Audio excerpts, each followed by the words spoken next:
بسم اللہ الرحمن الرحیم۔ السلام علیکم۔ آج 12 مارچ 2026 بیٹھک کھول کر بیٹھا ہوں اور آج کی بیٹھک میں میں نے اپنی بڑی بہن کے بارے میں جو خاکہ لکھا تھا وہ پڑھ کر سناؤں گا۔ تو یہ بڑی بہن کی محبت میں لکھا گیا خاکہ ہے اور اس کا عنوان ہے محبت کی نمناک خوشبو۔ تو میں خاکہ پڑھنا شروع کرتا ہوں۔ بنی ہوئی ہے ڈھال وہ میری خاطر حیدر، بنی ہوئی ہے ڈھال وہ میری خاطر حیدر، میرے مخالف کو جو کماں جیسی لگتی ہے۔ عام طور پر ماہرین کا خیال ہے کہ کسی بچے کے بعد جو بچہ پیدا ہوتا ہے ان دونوں میں خواہ مخواہ کی مخاصمت پیدا ہو جاتی ہے۔ دراصل پہلا بچہ یہ سمجھتا ہے کہ بعد میں آنے والے نے اس سے اس کی ماں کی محبت چھین لی ہے۔ اسی طرح ماہرین یہ بھی کہتے ہیں کہ پہلوٹی کی اولاد اور باپ میں بھی ایک اندرونی مخاصمت ہوتی ہے، کیونکہ عورت کی توجہ شوہر سے ہٹ کر پہلے بچے پر مرکوز ہو جاتی ہے۔ یہ دونوں باتیں عمومی طور پر بڑی درست پائی جاتی ہیں، لیکن آپی کی حد تک یہ دونوں باتیں غلط ثابت ہو چکی ہیں۔ پہلی اولاد ہونے کے باوجود ابا جی کو ہمیشہ آپی سے بے حد محبت رہی۔ میں آپی کے بعد پیدا ہوا، مگر ہم دونوں میں جو محبت ہے وہ شاید کسی اور بہن بھائی کے حصے میں نہیں آ سکی۔ ماہرین کی دونوں باتیں غلط ثابت ہوئی ہیں تو یہ سراسر آپی کی اپنی خوبی ہے۔ آپی کی اور میری عمر میں 1 سال 1 مہینہ اور 1 دن کا فرق ہے۔ بچپن میں جب کوئی ہم سے عمر کا فرق پوچھتا تو ہم بڑے مزے سے کہتے 1 سال 1 مہینہ 1 دن 1 گھنٹہ 1 منٹ 1 سیکنڈ۔ میری پیدائش پر آپی کمزور ہونے کے باوجود مجھے گود میں لے کر بیٹھتی، کاکا کاکا کہہ کر باتیں کرتی۔ بچپن میں اکثر میں آپی کو ڈرایا کرتا تھا اور زیادہ تر ڈرانے کی وجہ سے ہی ابا جی سے مار کھایا کرتا تھا۔ بچپن کے واقعات میں سے مجھے یاد آ رہا ہے جب نانا جی ابھی ہندوستان میں ہی تھے، ہم نانا جی سے ملنے گئے۔ وہاں شہر کے چوک سے گلی کے موڑ پر ایک کنواں تھا جہاں سکھ حضرات کھلے عام نہایا کرتے تھے۔ ہم دونوں ایک دیوار کی اوٹ سے انہیں دیکھتے، بیک سائیڈ سے لمبے بالوں کے باعث ہم انہیں عورتیں سمجھتے اور سوچتے کہ کتنی بے شرم عورتیں ہیں جو سرے عام نہا رہی ہیں، مگر جب ان کے چہرے سامنے آتے تو داڑھیوں کا ماجرا ہماری سمجھ میں نہ آتا اور ہم پریشان ہو کر گھر کی طرف دوڑ جاتے۔ بابا جی کی گراموفون مشین کو ہم ہمیشہ حیرت سے دیکھتے۔ ریکارڈ بجتا تو ہم گانے کی طرف توجہ کرنے سے زیادہ گانے والوں کی تلاش شروع کر دیتے۔ کبھی بھونپوں میں سے جھانکتے، کبھی لکڑی کے باکس کو کھٹکھٹاتے۔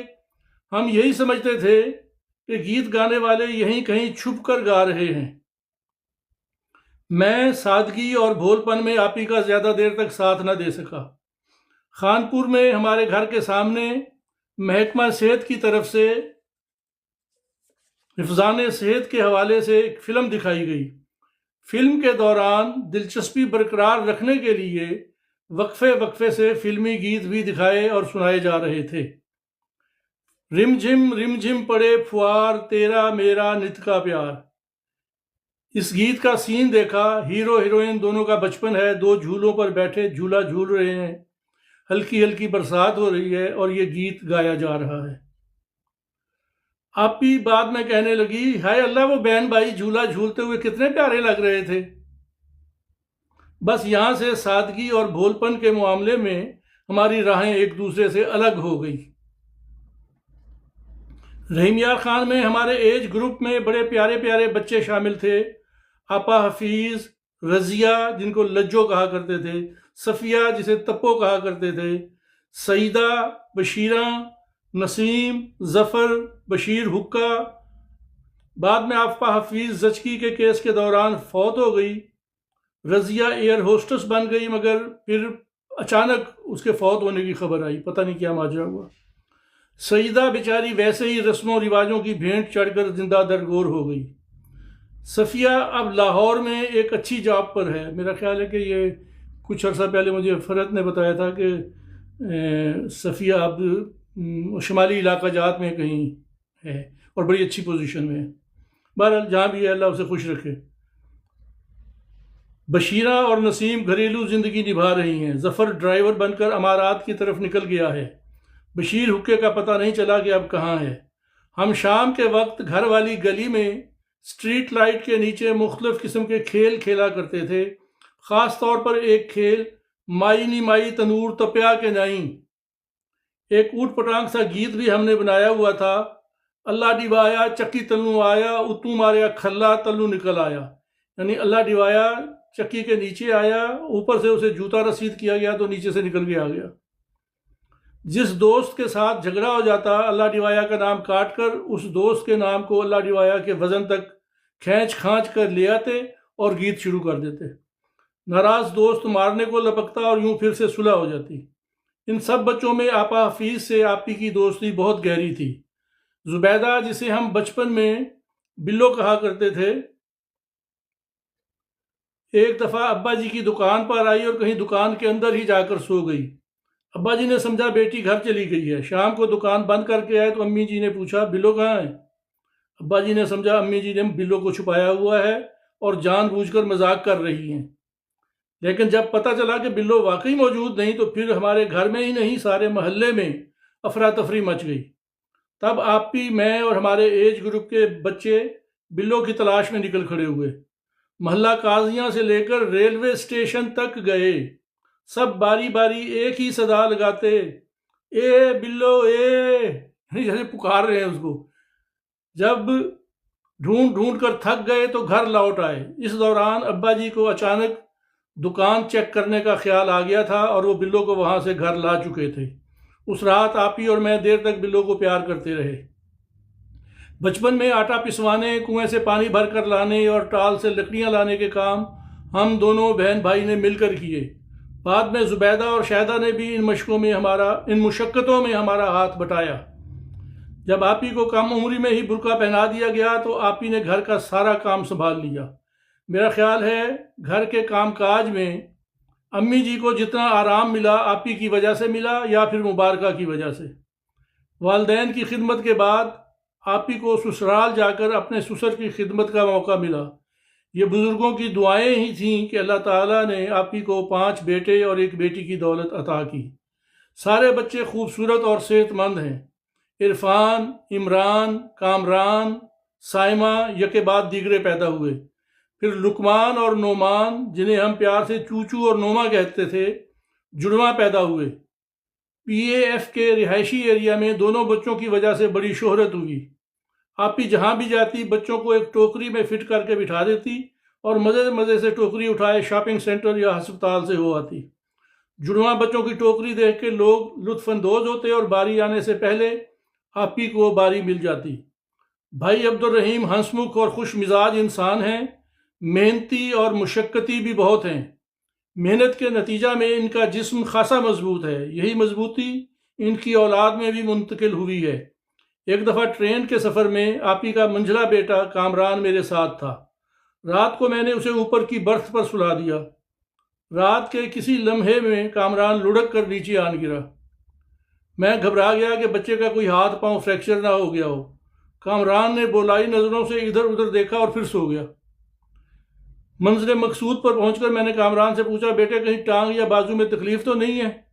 نہیں تو ایسی تو کوئی بات نہیں ہے، لیکن آپ کیوں پوچھ رہے ہیں؟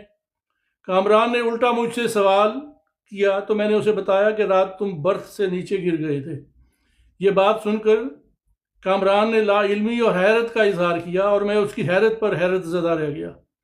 گھر آ کر عزیزوں کو یہ بات بتائی تو ایک عزیز نے کہا آپی کے سارے بچے ماشاء اللہ پتھر اور لوہے کے بنے ہیں. اگر چھوٹے چوچو کو مکان کی چھت سے نیچے پھینکیں تو فرش اکھڑ جائے گا، چوچو کو کچھ نہیں ہوگا.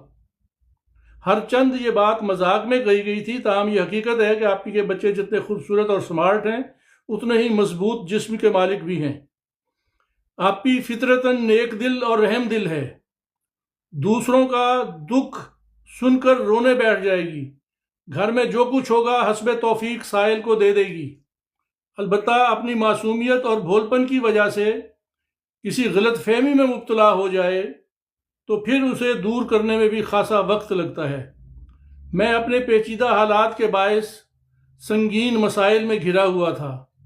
میرے بعض سوتیلے عزیز جنہوں نے بعض دوسروں پر اپنے سوتیلے پن کا زہر نکالنا تھا مگر وہ ان کی دسترس میں نہیں تھے، انہوں نے ان کے متبادل کے طور پر مجھے ہی نشانہ بنا لیا، گھات ایسے لگائی کہ میرے ماں جائوں کو آگے کر دیا، قریبی عزیز دشمن بن گئے،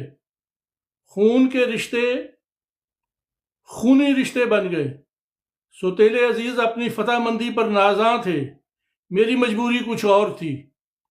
احباب کے تیروں کے تو ہم عادی تھے حیدر، اس بار مگر بھائی تھے، احباب نہیں تھے۔ ہر چند اب میں سنبھل گیا ہوں اور اس پوزیشن میں ہوں کہ سارے کرم فرماؤں کے قرض سود سمیت انہیں واپس کر دوں۔ تاہم اس سارے تماشے میں آپ ہی کا کردار بڑا مضبوط، توانا اور مثالی رہا۔ ایک بھائی اور بھابھی آپ ہی کو میرے خلاف بھڑکانے گئے، آپ ہی کو جتنی باتیں معلوم تھیں انہی کی حد تک جواب دیتی رہی۔ جب وہ چرب زبانی سے چالاکی دکھانے لگے تو آپ ہی نے انہیں دو ٹوک لفظوں میں کہا، میں حیدر اور مبارکہ سے تعلق نہیں توڑ سکتی۔ تم سمجھتے ہو میں حیدر سے تعلق توڑ لوں گی؟ اگر حیدر خود بھی مجھے چھوڑ دے میں تب بھی اسے نہیں چھوڑوں گی۔ اب بتاؤ کیا کہتے ہو؟ جب مجھے اپنے ذرائع سے اس بات کا علم ہوا تو مجھے یوں لگا جیسے میں 4 دن کا بچہ ہوں جسے 1 سال 1 مہینے اور 5 دن کی کمزور سی آپی نے اپنی گود میں اٹھایا ہوا ہے۔ مجھے اٹھائے اٹھائے وہ تھک گئی ہے مگر پھر بھی پیار سے کاکا کاکا کہے جا رہی ہے۔ پھر کاکا کاکا کہتے ہی وہ بڑی ہوتی جا رہی ہے، اتنی بڑی کہ صرف میرے چہرے پر بیٹھنے والی مکھیوں کو ہی نہیں اڑا سکتی بلکہ مجھے کووں، چیلوں اور گدھوں کے حملوں سے بھی محفوظ رکھ سکتی ہے۔ اسی لمحے میں مجھے جیسے محسوس ہوتا ہے کہ میری مری ہوئی ماں دوبارہ جی اٹھی ہے۔ یہ محسوس ہوتا ہے جیسے کوئی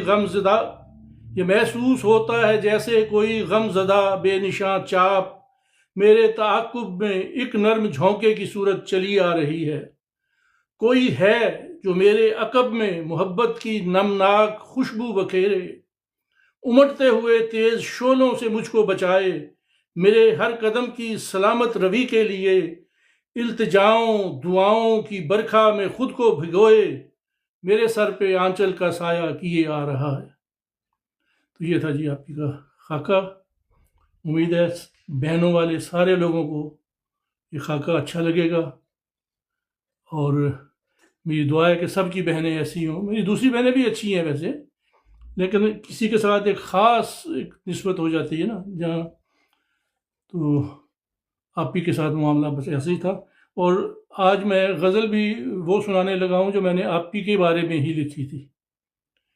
یہ واحد غزل ہے، جب میں نے کہی تھی تب تک تو واحد ہی تھی، اس کے بعد ہو سکتا ہے بعض اور شعراء نے بھی اپنی بہنوں کے بارے میں کہی ہوں۔ غزل نظمیں تو کہتے ہیں لوگ، مطلب نظموں میں کوئی مسئلہ نہیں، غزل کا تو مسئلہ یہ ہے نا کہ غزل بظاہر جو اس کا مفہوم ہے کہ عورتوں کی باتیں کرنا، محبوب کی باتیں کرنا، یا رومانٹک یا عشقیہ باتیں کرنا، تو اب اس میں بہن بھائی کی محبت تو نہیں کہیں آتی نا، لیکن میں نے غزل میں بہن کی محبت میں یہ مطلب ہے کہ چند اشعار کا یہ 5 شعر ہیں وہ میں سناتا ہوں، اور اس کا اوپر عنوان میں بھی میں نے لکھا ہوا ہے آپ ہی کے لیے۔